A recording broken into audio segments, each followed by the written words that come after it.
Boa noite.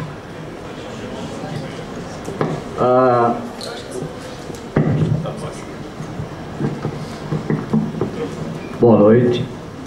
Parece que melhorou. Tanto o Rafael quanto o Gustavo já exemplificaram alguns momentos de luta pela democratização da USP, que vem de longa data nessa universidade, antes até do golpe de 1º de abril de 64. O Gustavo acabou de mencionar uma das produções que a DUSP fez ao longo do tempo, que é o livrinho aqui, o Controle Ideológico da USP. Então, na verdade, esse livrinho nasceu em função de uma deliberação de uma assembleia da DUSP que aconteceu há quase 35 anos, e se não me falha a memória, eu creio que neste auditório. Foi a data exata, 28 de junho de 1978. E essa assembleia tinha como pauta a instalação de uma campanha pela reintegração na vida acadêmica dos professores, cientistas atingidos pelos atos de exceção da ditadura instalada, portanto, em 1º de abril de 64. E como parte dessa campanha pela reintegração dos professores afastados em função da aplicação do ato institucional número 5, nós constituímos uma comissão que acabou produzindo o livro Controle Ideológico da USP, e a edição que eu tenho aqui, ela foi a segunda edição, editada em 1º de abril de 1964. E não deixa de ser um pequeno exercício no sentido de esclarecer os crimes que a ditadura militar, a ditadura civil-militar, como nós temos que aprender, e a gente percebe como a nossa mídia ela tem ocultado ou informado de forma equivocada, entre aspas, aquilo que diz respeito ao esclarecimento dos crimes praticados pela ditadura. É muito comum haver até um descrédito com relação às comissões da verdade, a nacional, a estadual, as tentativas que há diferentes instituições, como é o caso nosso aqui, de instalarem também uma comissão da verdade interna à universidade.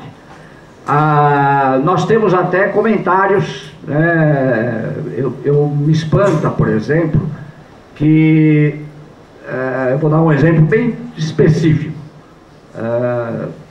Eu sou assinante da Folha, coisa que espanta, né, muitas vezes, como é que a gente continua a ser assinante de jornais, né, tão direitosos como, né, o jornal a serviço do leitor. Eu me lembro quando nós falávamos que eles estavam a serviço do reitor, né? Então, de rabo preso com o leitor. Eu me lembro que numa das eleições uma das consultas que nós fizemos, nós mudamos o título para de rabo preso com o reitor na época.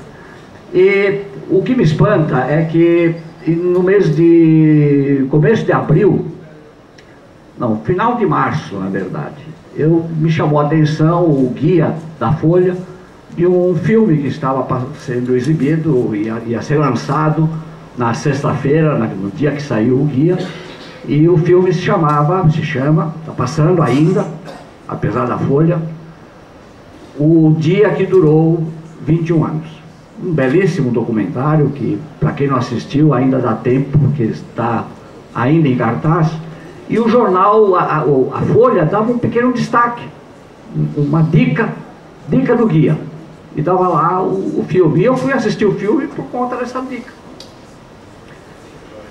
E, pasmem, até hoje o filme é apresentado, tanto no guia quanto na Folha Ilustrada, com o Szinho da Folha. Vocês sabem o que significa aqui um Szinho da Folha. Eles colocam estrelinha, uma estrelinha, duas estrelinhas, 3, 4, para filmes, dependendo da avaliação que os seus críticos façam do filme. Esse filme está sem avaliação até hoje. Ou seja, avaliado ele tinha sido, porque senão o guia não teria estampado. Mas aí eles devem ter assistido de fato e percebido que, mais um pouquinho, eles chegam na Folha. E na verdade a Folha já está se autodenunciando. Eu vejo no Caderno Cotidiano a Folha de 50 anos atrás. A Folha de 50 anos atrás, quando a gente pegava o ano passado, no ano passado eles falavam de João Goulart está viajando pela América Latina, denunciando as ações da Aliança para o Progresso. Bem, Aliança para o Progresso, em abril ou maio de 1962, faz uma reunião em Punta del Este, em que expulsa Cuba da Organização dos Estados Americanos. E muito provavelmente João Goulart, por conta disso, e mais, a Aliança para o Progresso foi lançada enquanto tal entidade do governo do Estado americano, em Punta del Este. E nessa mesma reunião, como é minha área de trabalho, ensino de física, nessa mesma reunião, a Aliança para o Progresso decidiu que ia traduzir os livros científicos para o ensino médio, PSSC, por exemplo, para quem é da área de física, que eu vejo alguns aqui, foi financiado pela Aliança para o Progresso, a sua tradução, ou seja, a gente já tinha aqueles tentáculos todos.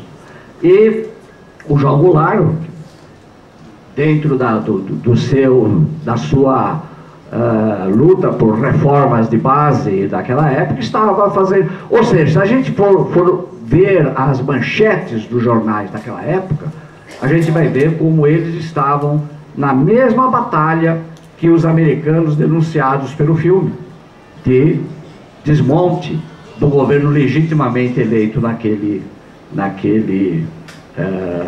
como vice-presidente do presidente renunciante, né, o João Goulart.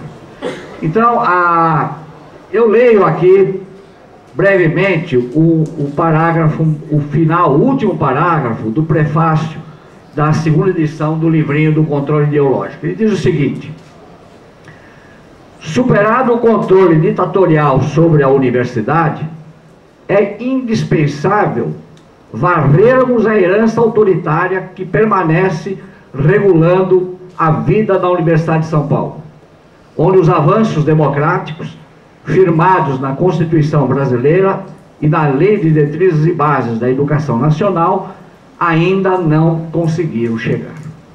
E o ato recente do Rodas é a demonstração de que ainda não varremos a herança ditatorial no interior desta universidade. Então, o golpe, eu já vou concluir, o golpe praticado pelo Rodas vai exatamente na direção de perpetuar no interior da universidade esse autoritarismo, essa herança do AI-5. E eu diria que o Rodas demonstra claramente em seus atos que ele é um verdadeiro herdeiro de um dos professores daquela faculdade de Direito, o Gami Silva, né, que foi o autor do ato institucional número 5. E para finalizar mesmo, eu vou apenas terminar aqui a minha intervenção lendo um pequeno introito que o Bertolt Brecht, em 1934, escreveu para o seu texto As 5 Dificuldades para Escrever a Verdade. E, embora um texto escrito um ano depois dele ter sido expulso da Alemanha pelo nazismo, já em Paris, em 1934, vale a pena a leitura, e aqui o Google ajuda. Quem tiver dificuldade de encontrar, é só colocar 5 dificuldades e brecha, que aparece várias versões do texto, como esta, em amarelinho. Eu termino então lendo apenas essas 5 linhas. Hoje, o cidadão que deseje combater a mentira e a ignorância tem de lutar, pelo menos, contra 5 dificuldades. É-lhe necessária a coragem de dizer a verdade, numa altura em que por toda parte se empenham em sufocá-la. A inteligência de a reconhecer, quando por toda parte a ocultam.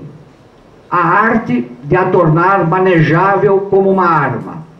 O discernimento suficiente para escolher aqueles em cujas mãos ela se tornará eficaz. Finalmente, precisa de ter habilidade para difundir a verdade entre eles. É isso.